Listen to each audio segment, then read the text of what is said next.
Vous avez le bon goût de vivre en Bretagne ou d'y passer vos vacances? J'ai une recommandation qui devrait vous plaire. Je suis fière d'être soutenue par le fonds Hélène-Édouard Leclerc, lieu d'exposition situé dans la jolie commune de Landerneau, qui œuvre depuis 10 ans pour mettre la culture à la portée de tous. Jusqu'au 15 janvier prochain, ils accueillent les œuvres, installations, dessins, photographies, collages, etc. de l'artiste Ernest Pignon-Ernest. Mondialement connu, pionnier de l'art urbain en France, très engagé, il a notamment travaillé autour des thèmes de société comme l'avortement, l'immigration ou encore le droit au logement. Je pense que c'est une exposition puissante à voir et une occasion de plus de visiter le Finistère. Alors merci au fonds Hélène-Édouard Leclerc et c'est parti pour l'épisode.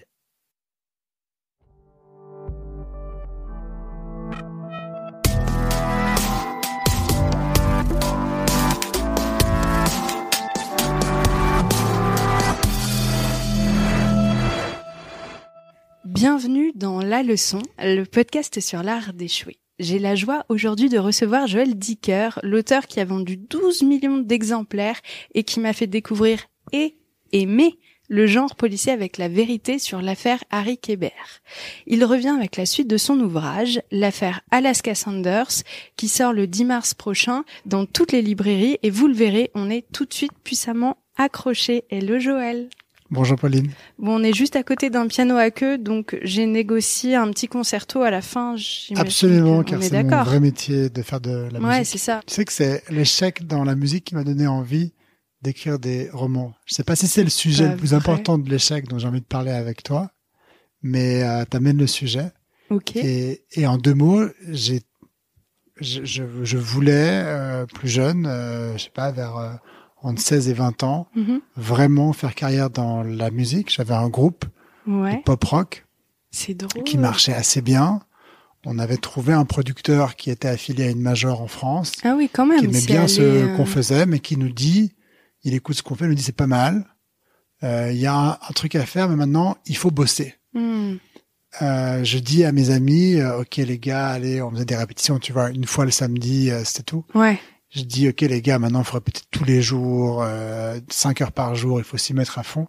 Mais attends, t'es à l'école en plus quand t'as entre 16 et 20 ans. Bah, ça va justement, t'as un peu de temps libre, tu vois. Genre, c'est vraiment là où tu peux faire autre chose. Ouais, c'est pas faux. Tu sors de l'école à 16 heures, tu peux répéter jusqu'à 23 heures. Enfin, tu vois, mais c'est ça, bah oui, il faut utiliser le temps qu'on a, quoi. Ouais.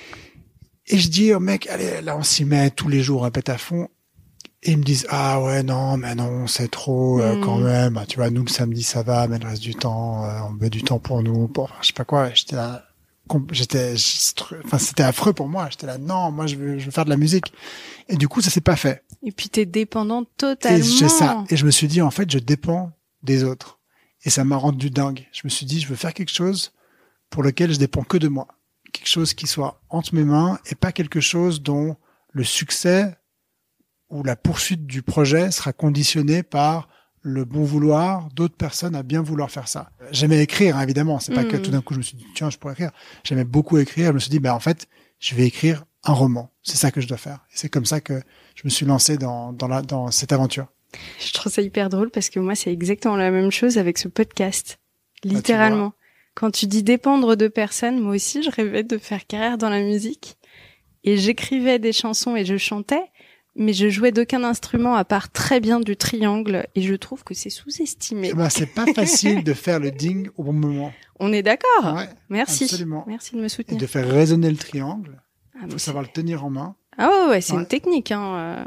Bref, et je suis tombée sur des managers un peu véreux, enfin tout ce circuit que tu as dû connaître avant toi de signer. Et je me suis pas forcée, je me suis pas poussée à aller plus loin et je me suis dit, ok, bon, la prochaine passion que je trouve, je fais un truc que je peux faire moi-même solo.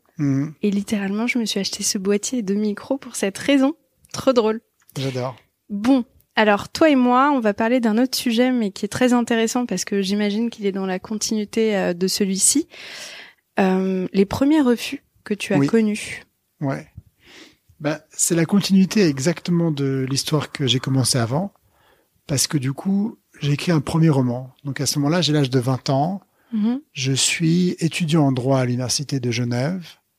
Je me rends compte que j'ai beaucoup de temps libre parce que j'ai jamais beaucoup bossé à côté. C'est-à-dire que j'ai jamais beaucoup bossé pour mes études. Ok. J'ai eu la chance d'avoir pas mal de facilité. Ouais. Et là, je me dis, bon, maintenant, j'ai le sentiment que mes études de droit, tu vois, j'ai 4-5 ans devant moi. C'est un peu le dernier moment où je peux mener à bien un projet qui me tient à cœur. Parce qu'ensuite, je me dis, voilà, après, t'as fini, t'as un diplôme, tu te mets à bosser, tes journées sont de plus en plus pleines. Voilà, j'avais le sentiment que j'avais là, je vivais une période de ma vie qui allait pas durer encore très longtemps. Ouais, la fenêtre était courte, quoi. C'était une petite fenêtre. Il faut que j'en profite. Et donc, j'écris ce premier roman pendant ma première année de fac.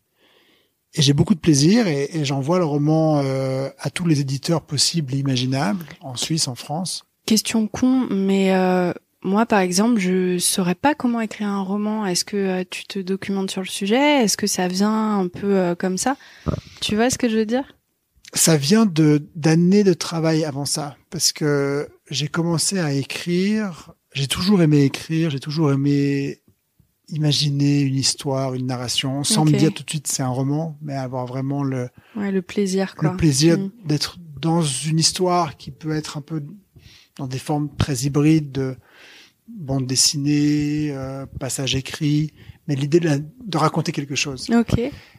Et à force de me mettre à lire de plus en plus vers l'âge de 15-16 ans, j'avais moi aussi, en parallèle de ce que je faisais comme musique, etc., j'avais envie de me mettre à faire un livre en me disant, mais comment on écrit un roman, justement? Comment est-ce que ça se passe? Et puis, au début, t'as aucune idée, puis tu essayes, tu tâtonnes, tu t'y mets, t'avances, tu fais un chapitre, un deuxième, tu te plantes, tu recommences. C'est vraiment un apprentissage sur le tard, parce qu'il n'y a pas une université de l'écrivain, il n'y a pas une faculté de l'écriture, il n'y a pas une école de l'écriture. Je signe tout de suite. Mais c'est ça, mais tu sais, si tu veux être journaliste, masseur, musicien, peintre, entraîneur de foot, t'as un cursus. Zidane, qui veut devenir entraîneur de foot, il va faire une école pour devenir entraîneur, puis il a un diplôme, et on lui dit à Madrid, t'es entraîneur. Ça a été une exigence, hein. On a attendu de lui qu'il ait son diplôme. Et puis une validation, une confirmation de tes facultés aussi. Une confirmation par tes pairs, au fond. Ce que l'écriture ne permet pas, parce qu'il n'y a pas du tout un cursus au cours duquel ou à la fin duquel on dit, voilà, Pauline, t'as passé l'étape 1, 2, 3 avec succès, voilà, ton diplôme, tu es écrivain. Et puis on pourrait presque dire, ouais, mais vous l'avez par la validation du nombre d'exemplaires que vous vendez. Mais en fait, il y a un snobisme sur certains auteurs. Donc tu te dis, mais merde, c'est même pas ça qui garantit, c'est vrai, puisqu'il y a aussi des auteurs dont les gens disent, mais lui, c'est pas un écrivain, vraiment. Exactement. C'est pas un bon écrivain. Donc c'est compliqué d'être écrivain. Qui sont les écrivains? Moi, je crois que sont écrivains ceux qui veulent l'être. Ceux qui se sentent comme tels et ceux qui écrivent. Et donc, à ce moment-là, je reviens sur cette année, première année de fac. J'écris un premier roman après des années d'essais. Donc là, c'est la première année où, après tous les essais et tout le bagage que j'ai, je me dis, bon, là, je me sens prêt. J'écris un premier roman que j'envoie à tous les éditeurs possibles et imaginables. Ok. Et tout le monde me dit, non, merci beaucoup, ça nous intéresse pas. T'envoies les premiers chapitres? Non, le roman fini. Le roman fini? Le roman est fini. Je le fais imprimer à 30 exemplaires ou 40. Ça coûte cher aussi. Ça coûte cher, en plus, c'est un budget à faire imprimer, à envoyer. Je l'envoie donc à tous les éditeurs possibles et imaginables en Suisse et en France, et puis j'attends. Et puis quelques mois passent, et puis je reçois des lettres de refus où tout le monde me dit non merci, non merci, non merci, non merci. Qu'est-ce que tu ressens quand t'as mis, j'imagine, tout ton cœur à écrire ce livre, parce que c'est un peu douloureux d'écrire un livre, c'est du plaisir, mais c'est aussi beaucoup d'heures où tu te remets en question, où tu fais un travail fastidieux aussi, hein. Je suis très déçu. Je suis triste, je suis démoralisé.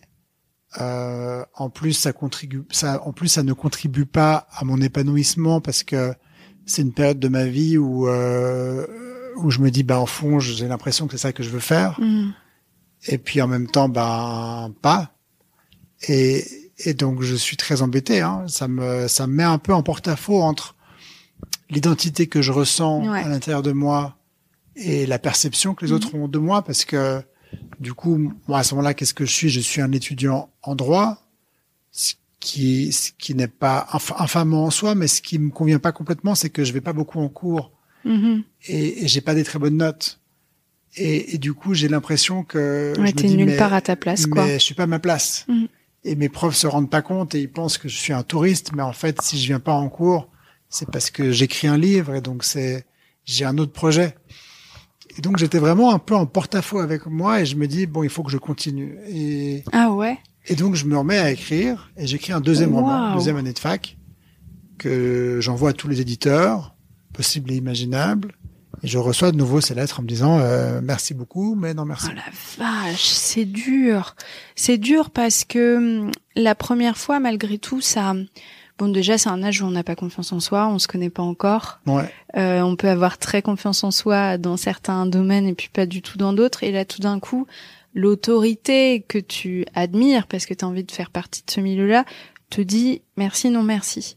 C'est courageux quand même de refaire une tentative. Ben, je sais pas si c'est courageux ou si ça va justement révéler quelque chose de mon envie. Parce que j'écris un troisième roman que j'envoie à tous les éditeurs possibles et imaginables et tout le monde me répond non merci, non merci beaucoup. Et donc j'écris un quatrième roman que j'envoie à tous les éditeurs et tout le monde me dit non merci, ça m'intéresse pas du tout, merci beaucoup. Donc j'écris un cinquième roman. Que j'envoie à tous les éditeurs. Et tous les éditeurs me disent non merci, ça nous intéresse pas beaucoup. C'est à 66 ans que... Et là, entre autres, parmi les lettres de refus, je reçois aussi une lettre de l'université qui me dit vous êtes viré de la fac parce que vous n'êtes pas en cours. Ah la vache. Et bien effectivement, je n'ai pas en cours parce que j'écrivais mes livres, donc j'étais très occupé. Donc tu chômais pas pour le coup. Je contacte le recteur et je lui explique que voilà que j'avais d'autres projets, que que c'est un peu cruel de me virer à vie, de me bannir à vie de la fac, que peut-être qu'on peut me réintégrer avec un avertissement et c'est ce qu'ils font. Tu vois, t'étais déjà écrivain parce que t'as réussi à je l'ai embobiné. Il y a cru. À l'écrit. Du coup, j'ai réintégré la fac. J'ai fini mes derniers mois de fac. J'ai obtenu mon diplôme. J'ai trouvé un travail. Alors, à ce moment-là, la voie logique, parce que j'avais mon master en droit, tout le monde me dit, passe ton barreau. Et puis, voilà, quoi. Ouais. T'as encore 6 mois à faire. T'as ton barreau en poche et après, t'es avocat. Ouais, c'est une vie toute tracée. Exactement. Ouais. Et là, je me dis surtout pas. Je me dis surtout pas parce que si je mets le doigt dedans, si je mets le doigt dans l'engrenage de passer le barreau, après je vais trouver un taf et puis après je vais travailler et puis je vais jamais aller au bout de ce projet. Puis là, il m'est arrivé une illumination par rapport à moi parce que à ce moment-là, je vais toujours pas très bien. Hein. Je suis toujours un peu inquiet de la suite. Tu vois, là, j'ai 25 ans, ce qui à la fois est très jeune. Avec le recul, aujourd'hui, je me dis 25 ans, c'est jeune, mais quand tu as 25 ans, que tu sais pas ce que tu veux faire de ta vie, et que tes autres copains ont fini leurs études de médecine, de droit ou de peu importe ce qu'ils font, et qui sont dans la vie active, et qui sont non seulement dans la vie active, mais contents d'y être, dans un métier qui les épanouit, et dans lequel ils ont vraiment l'impression d'avoir une résurgence de leur identité, de se sentir eux-mêmes. Et toi, t'es là, tu galères, le train est parti tu sais pas ce que tu vas faire, c'est angoissant. C'est horrible le quart de siècle. Moi, j'étais chez Cosmo à l'époque et j'avais écrit un article qui venait des tripes disant mais je n'aime pas mes 25 ans parce que justement t'as plus le droit à l'innocence que t'as ou il est jeune. Tu vois, t'as plus droit à ça, mais t'es pas encore assez vieux pour avoir plus de connaissances de toi-même. Enfin, c'est vraiment un âge charnière qui est compliqué à vivre. Bon, après, tu te rends compte quand t'as 40 piges qu'à 25, t'étais un bébé, quoi. Oui, je viens d'avoir 30 ans, alors laisse-moi tranquille. Tu vois, t'es encore un bébé, alors. Mais t'es encore un bébé. Mais la société te montre bien que tu l'es plus totalement. C'est vrai. Et du coup, là, je me dis, mais attends, je vais faire mon barreau, devenir un avocat. Je vais prendre ma retraite à 65 ans, disons. Ça veut dire dans 40 ans. Est-ce que, à 65 ans, quand je regarderai en arrière et que j'ai été avocat pendant 40 ans ou pendant 38 ans, est-ce que ça fera une différence? Je me dis probablement pas. Et ça fera encore moins de différence si j'ai été avocat pendant 38 ans parce que j'ai passé 2 ans à aller au bout d'une envie, au bout d'un rêve, parce que je peux le faire maintenant. Punaise, c'est vrai. Et je me suis dit, donne-toi 2 ans, prends encore le temps, t'auras toute ta vie pour faire ton métier, pour faire être un avocat ou être ce que t'as envie. Donne-toi 2 ans pour continuer ce projet d'écriture qui est pas abouti puisque t'as encore envie, puisque là, à ce moment-là, j'ai envie d'écrire, tu vois. Ce qui me dissuade de faire le barreau, c'est me dire, mais, j'ai écrit 5 livres, refusé 5 fois, et pourtant, je sens qu'il faut que je continue. J'ai envie de continuer. Ça veut dire beaucoup quand tu t'es pris des refus et que tu as encore la puissance intérieure de te dire je vais retourner au front. Ça veut dire beaucoup, effectivement, de ton envie, de ce qui se passe dans tes tripes, quoi. Et il faut aller au bout de cette envie si tu peux le faire. Et je pouvais le faire. Du coup, j'ai eu la chance de trouver, parce qu'il fallait quand même que je bosse, j'ai trouvé un travail d'assistant parlementaire à Genève, qui était un mandat limité à 2 ans. Ce qui me donnait une fenêtre, de tir. Ça me met 2 ans. C'est une bonne façon de mettre une limite. Tu en avais parlé, ça, dans ton milieu pro, de ton envie d'écrire, ou c'était un peu un jardin secret? Non, c'était un secret. C'était un secret parce que tout ce que je fais aujourd'hui encore, qui n'est pas réalisé, j'en parle jamais. Ce qui donne l'impression, même à mes très proches, que je suis secret, ou que je cache des choses, ou que je veux pas leur dire à eux. Et en fait, j'essaie de dire non, mais c'est parce que je suis superstitieux et que je crois que d'abord on fait, on en parle après. Et du coup, j'ai jamais parlé de tout ça. Il y a la plupart à part mes parents et ma grand-mère, chez qui j'avais un bureau et chez qui j'allais écrire tous les jours, personne ne savait que j'écrivais. Et là, je me dis bon, j'ai une fenêtre de tir un peu unique parce que j'ai encore ces 2 ans. J'ai réussi à prendre sur moi de me dire patience. Donc, fais que ces 2 ans soient 2 ans pendant lesquels tu utilises ce temps pour écrire, mais d'une façon qualitative. Et là, je me dis, qu'est-ce que j'ai fait? J'ai eu 5 refus. Essayons de comprendre un peu ces refus. Essayons de comprendre ce que j'ai fait de faux. Essayons de comprendre ce que j'aurais pu faire mieux. Et donc, je commence à reprendre Tu l'avais pas textes. encore fait, ça? Je l'avais fait un peu, mais j'étais beaucoup resté sur l'écriture en tant que telle. Donc, sur ce que j'écrivais. Pas pourquoi j'écris. La plume, le style, les mots, le thème, le genre. Et je me dis, mais sors de ça et réfléchis non pas dans la forme, mais sur le fond. Ce qui est difficile quand on écrit, parce qu'en général, quand on écrit, on est jugé justement sur la forme. C'est écrasant même. Et là, je me dis, qu'est-ce qui va pas dans le fond? Et je reprends mes textes. Et là, tout d'un coup, j'ai une illumination. Je me rends compte que je sais à ce moment-là que j'aime écrire, que je veux écrire, parce que j'aime lire. Mais c'est pas que j'aime lire un menu de restaurant ou le bottin de téléphone. J'aime lire un roman. J'aime lire de la fiction. Et pourquoi est-ce que j'aime lire? Justement, parce que je suis dans des années pas super joyeuses de ma vie, sans drame, mais simplement parce que, comme beaucoup de jeunes de 25 ans, je suis pas complètement en adéquation avec qui je suis, ce que je veux faire, je me cherche. Et la littérature, elle est une façon de me sortir de ça. Et j'aime lire parce que quand je lis, je suis plus un petit gars de 25 ans qui sait pas ce qu'il va de sa vie. Je suis dans le roman. Je vis une vie dans la vie. C'est pour ça que j'adore le fantastique en l'occurrence, parce que ça te sort totalement. Tu sors de ça. C'est vrai. Et là, je me dis, en reprenant les textes que j'ai écrits, je me dis, mais j'ai pas fait ça. Ça fait 5 romans que je fais plutôt de l'autofiction, que je raconte ma vie, que je me raconte moi, que je raconte qui je suis. Mais je sais qui je suis. Je me connais moi puisque je vis avec moi. Et je me dis, j'ai pas écrit ce que je lis. Et il y a une différence entre moi lecteur, moi Joël lecteur et moi Joël écrivain.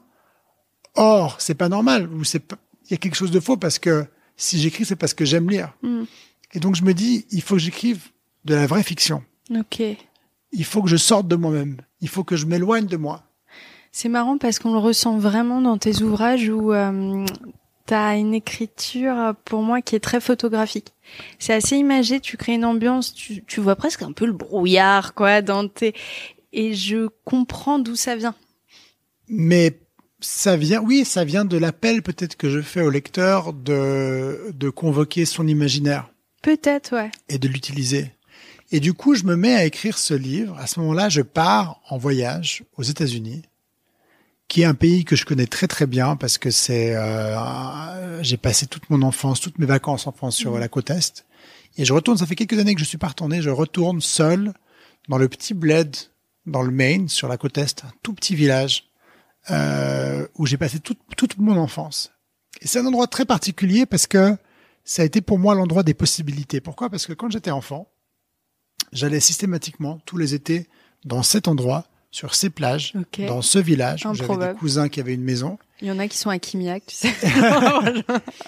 Et c'était un endroit particulier pour moi. Pourquoi? Parce que quand t'es enfant et que t'as les vacances d'été, t'as une vraie pause unique dans ta vie avec une promesse qui n'existe plus ensuite. Ouais, c'est clair. T'as la promesse que t'as fini tes cours au mois de juin et qu'au mois de septembre, tu vas recommencer une nouvelle année. Tu vas recommencer une année de plus. Donc t'as eu un avancement dans la vie et en même temps ta carte blanche puisque tout ce qui a eu lieu avant est effacé. Ouais. Et j'ai en mémoire les années épouvantables de mon enfance où on avait, je sais pas si tu avais ça aussi, on avait à l'école primaire des pupitres qui s'ouvraient à l'intérieur desquels on rangeait toutes nos affaires. Mais j'aimais trop, moi j'avais ma vie. Mais moi je détestais ça. Pourquoi? Parce que, comme je le disais avant, ça te figeait. Je faisais pas de devoirs. Je faisais pas mes cahiers. Je remplissais pas mes cahiers. Je faisais absolument rien en cours. Ce qui fait que le pupitre était une espèce de poubelle géante dans laquelle je jetais absolument tout, qui était vraiment la preuve de mon ascolarité. Et ma crainte pendant toute l'année, c'était que le prof vienne, ouvre le pupitre et voit ce qu'il y avait dedans. Mais non. Et le dernier jour de l'école, on vidait le pupitre. Et c'était un moment de libération totale parce que je jetais tout. Je vidais ce pupitre, tout disparaissait, je nettoyais tout et je quittais la classe en me disant je reviens ici dans 2 mois, ce sera une nouvelle année et là cette fois je vais bien travailler, c'est sûr. Je vais faire mes cahiers, je vais faire mes devoirs, je serai un bon élève et je vais pas repasser de nouveau 10 mois de ma vie avec cette angoisse que le prof ouvre le bureau et découvre que je fous rien. Bon, évidemment, tout se repassait. Tout se repassait, mais du coup, année après année, je partais aux États-Unis pendant ces 2 mois et pendant ces 2 mois, je me faisais la promesse à moi-même d'un monde imaginaire, d'un monde meilleur, d'un moi meilleur, d'un moi plus heureux, plus épanoui, plus accompli.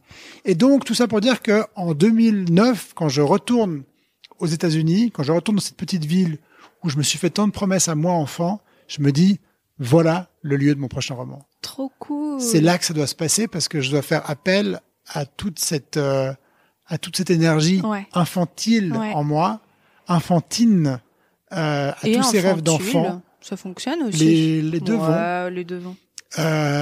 Toute cette énergie que j'avais enfant qui m'a fait rêver parce que le roman, la fiction, c'est le rêve. Et je commence à raconter un roman qui se passe dans cette petite ville. Et je commence à imaginer les personnages et arrive un personnage qui a 25 ans, qui s'appelle Marcus, qui est un écrivain qui écrit, mais qui est étudiant en droit, qui a écrit plusieurs romans que tout le monde a refusé. Et j'écris mon livre et je me dis, mais attends, là, Marcus, c'est pas du roman, c'est pas de la fiction, c'est moi. C'est pas très intéressant. Alors je recommence mon livre. Je me dis, et en plus de ça, tu voulais pas reproduire les erreurs du passé où tu faisais de l'autofiction. J'imagine que tu devais te dire merde. Je me dis, Marcus, je vais imaginer un personnage qui a 30 ans, donc qui est un peu plus vieux que moi, qui a passé tout ça, qui a écrit un livre et qui a un succès immense. Et c'est comme ça que je vais peu à peu me rendre compte que la littérature que j'ai envie de faire, que ce que j'aime, que ce qui m'appelle, c'est une littérature de lecteur. C'est ma littérature de lecteur. À moi, Joël, c'est-à-dire rêver plus fort, imaginer, sortir de ma vraie vie, sortir de ma réalité et me raconter une histoire à moi. Oui, c'est vrai qu'il y en a qui se regardent un peu écrire, je trouve. Il y a surtout sans critiquer non, mais c'est surtout l'idée de savoir si on a envie de faire de l'autofiction, qui est une forme de narration, qui est très acceptable. Il y a des essais, il y a des récits, il y a de l'autofiction. C'est clair. Et il y a la fiction, qui a sa fonction à part entière. Et sa fonction, c'est de nous sortir de l'ordinaire. Puis il y a un truc qui changeait, a priori en tout cas, là de ce que je peux comprendre, entre ce livre-là et tes livres précédents, c'est que là tu faisais appel à tous tes sens en fait pour expliquer ton histoire. Il y avait les souvenirs de cette... Et tout d'un coup, ton roman est en 3D. par rapport à avant. Oui, c'est vrai. Il existe vraiment. L'imaginaire existe vraiment. Et ça, c'est quelque chose de fort parce que je me rends compte aussi, et tu me disais avant, quand on lit un de mes livres, et merci, ça me touche, quand on lit un de tes livres, on sent la pluie, on imagine ce qui se passe. Et une des grandes leçons de l'échec de mes précédents livres, ça a d'abord été de me dire, mais attends, si je veux faire de la fiction, il faut que je fasse vraiment de la fiction.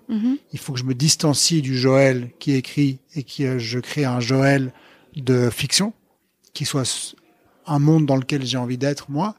Et puis surtout, je peux pas raconter les choses forcément telles que je les vis. Il faut que je fasse appel aux sens généraux du lecteur pour les imaginer. Je vais te donner un exemple très simple. Si tu as été très touché par la mort de ton chat, et que tu as eu un chat qui est un animal très important pour toi. Certes. ou un chien. On peut utiliser un chien. J'ai eu un chien que j'ai beaucoup aimé. C'est trop triste. Et qui a été un membre de ma famille à part entière. Et la mort du chien a été un moment très difficile pour tout le monde, y compris pour moi. Mais je crois que ce serait très difficile à raconter dans un livre. Parce que si tu parles d'une personne qui est tellement touchée par la mort de son chien qu'elle en mange plus et qu'elle en dort plus, les gens auront peut-être tendance à dire, mais attends, c'était qu'un chien, quoi. Tu vois. Il y a des choses plus graves dans la vie qu'un chien. Et donc je me dis, il faut pas que je fasse appel à des éléments personnels.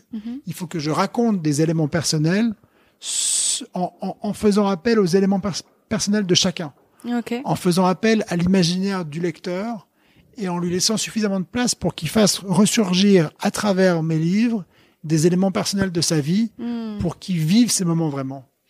Que ce soit pas le récit de mes moments auquel le lecteur prête gentiment une oreille plus ou moins attentive, mais que ce soit le récit du lecteur pour lui. Oui, c'est ça. Joël, t'aurais pu faire un journal intime si tu voulais diser. Mais c'est vrai. Ouais, c'est vrai. Ouais, c'est hyper intéressant. Est-ce que, j'imagine que tu te lèves pas chaque matin en te disant qu'est-ce que je suis génial après 5 romans, mais je sais pas toi, mais moi ça me rendrait fière de m'être dit j'ai bien fait de tenir jusqu'au 6e parce que c'est pas évident. J'imagine que t'as voulu abandonner aussi à des moments. Est-ce que ça rend pas la victoire de ce premier livre publié ensuite plus savoureuse? Non, je sais pas si je le vis comme ça. C'est pas une question de fierté. C'est une question du sens de la vie. C'est le rappel à cette exigence personnelle envers nous-mêmes de construire la vie telle qu'on la veut pour nous-mêmes. Et pas pour l'autre, pas pour la galerie, pas pour ses parents, pas pour ce qu'on attend de nous. Et c'est quelque chose dont je parle souvent, mais et pas pour Instagram, pas pour une vie validée par les autres, mais une vie validée par soi où on est bien avec soi. Oui, parce que sur le coup, on aurait pu dire, parce qu'on savait pas encore que tu aurais du succès, donc c'était plus valorisant à l'époque d'être avocat plutôt que d'être là à écrire sans être certain d'être publié. Donc tu aurais pu choisir cette vie validée par les autres. Cette validation de l'autre, elle est souvent contrarié par notre instinct, qu'on n'écoute pas assez, qu'on suit pas assez. Et c'est tellement vrai. Et ça brouille un peu les ondes de ce qu'on ressent à l'intérieur de soi quand on a plein de voix autour qui disent fais ça, fais pas ça. Tu vois, c'est cette peur qu'on a tous pour nos proches, qui fassent pas d'erreurs, qui reproduisent pas nos erreurs, mais en fait on projette tellement sur les autres, quoi. Oui, et puis on porte le poids de ce que les autres ont été, de notre famille, de nos parents, de ce qu'ils sont, de leur propre trauma. Ouais. À nous ce que la psychologie connaît bien par la question du transgénérationnel, ce qui passe des uns aux autres. Et cette possibilité de s'émanciper de tous les autres pour être soi, elle est difficile, mais c'est une grande victoire sur la vie. Ouais, c'est clair. On acquiert sa liberté un peu en quelque sorte. Aujourd'hui, quand tu vois tous ces romans qui t'ont amené aux quatre coins du monde, le fait que t'aies créé ta propre maison d'édition il y a quelque temps, t'as eu un joli parcours, une magnifique évolution. Qu'est-ce que tu auras envie de dire à Joël qui a 25 ans, qui voit ses potes qui sont déjà comme sur des rails et qui se dit j'ai raté le train, tu vois? D'abord, je le rassurerais. Et puis je lui conseillerais de suivre son instinct, parce que c'est ce que j'ai fait. Après, ma plus grande fierté dans la vie, c'est pas ma carrière. Et ça, c'est la vraie réussite. C'est quand t'as réussi ta vie, c'est pas parce que t'es connu ou que tu gagnes bien ta vie. Ça veut tout et rien dire, réussir sa vie, en vrai. Mais réussir sa vie, je crois que c'est ce que t'as construit pour toi, avec ta famille, avec tes amis, aimer et être aimé. Et ça, c'est ce qui va rester à la fin. C'est clair. Tu vois, tu peux parler à tous les entrepreneurs du monde, à tous les grands, des chefs d'immenses boîtes, du CAC 40 et du Dow Jones, du Nasdaq et de je sais pas quoi, mais en fait. Je connais pas les autres organismes, ça fait déjà pas mal. Du SMI, mais qu'est-ce qui reste après tout ça? Quand il y a plus de costumes, quand il y a plus d'action, quand il y a plus de patronat et qu'il y a plus de réussite financière et de succès. Il reste les gens qu'on a aimés, les gens qui nous ont aimés. Et ça, c'est la vraie valeur, je crois. Amen. C'est la meilleure conclusion. Je vois pas ce que je peux rajouter à ça, à part que je suis totalement d'accord. C'est comme le but de la vie et de l'amour. Hein. Avant que j'éteigne ce micro, est-ce que tu pourrais nous parler de cette suite en quelques mots, parce que je pense que tu l'as répété 10 000 fois ces derniers jours. Est-ce que tu pourrais parler en quelques mots de l'affaire Alaska Sanders?